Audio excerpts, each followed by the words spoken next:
So you want to be able to downpick like James Hetfield. Oh my god, bro. Oh, hell no.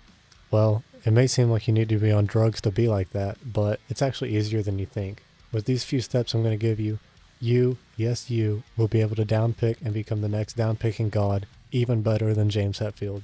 First, it's important to understand what downpicking is. Downpicking is just only doing downstrokes with your right hand when you're strumming. So you don't up and down, you just go down. It's kind of like chugging, but James Hetfield does it a lot faster. Like, some people say there's no difference between downpicking and alternative picking, but there definitely is. There's a much clearer, precise attack on the strings when you downpick compared to alternative picking. It creates more of a consistent sound because you're only hitting the string from one direction. Like, now when you're alternative picking, you're hitting the string from up and down, so it will make a different sound each time, which will make it more inconsistent.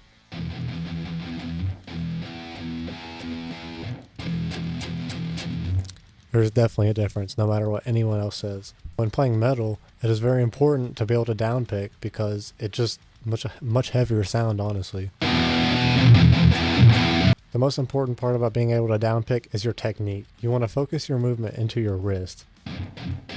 Keeping good technique is important to avoid injury and to maintain stamina while playing. The key is to be able to play for very long periods of time without needing a break. To avoid injury, you want to make sure you only use your wrist. You don't want to use your arm or your fingers. You want to make sure you use your wrist only. You want to make small movements. The bigger movements you make, the more tired you'll get.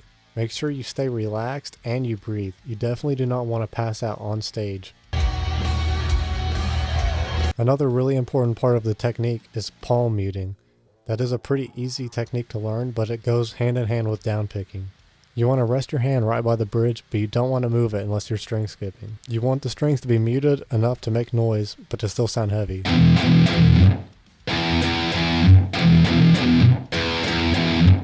There are other factors to downpicking, like the pick you use and the string size that you're using.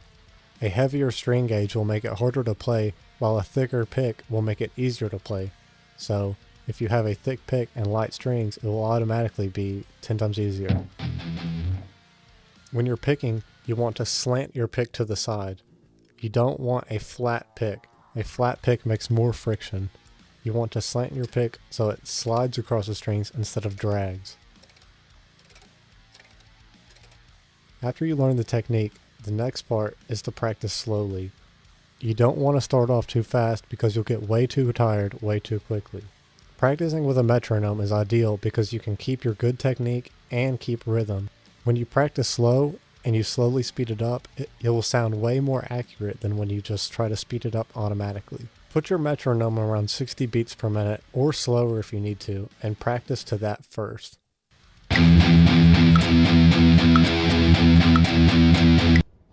Not quite my tempo. When you get comfortable with that speed, slowly speed it up, and over time you will get the hang of it faster. Again, the most important part of this is keeping good technique.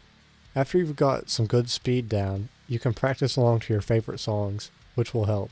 While Metallica is the most famous band that downpicks, almost every metal band out there downpicks on most of their songs. So whatever your favorite band is, pick your favorite song and just try to play it downpicking only. Let's start with one of the most famous downpicking riffs ever, and that is Master of Puppets.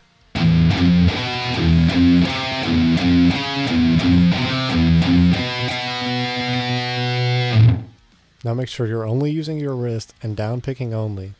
Keep your palm muting in mind, but make sure you're only muting the correct notes. So, in this case, make sure you're only muting the notes on the bottom string.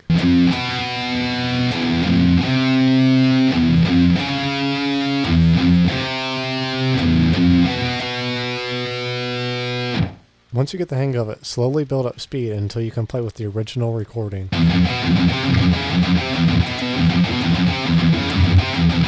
Make sure you don't give up. As with any technique on guitar, it is very important not to quit trying. Learning this skill is extremely useful, and in my opinion, it is one of the easiest ones you can learn.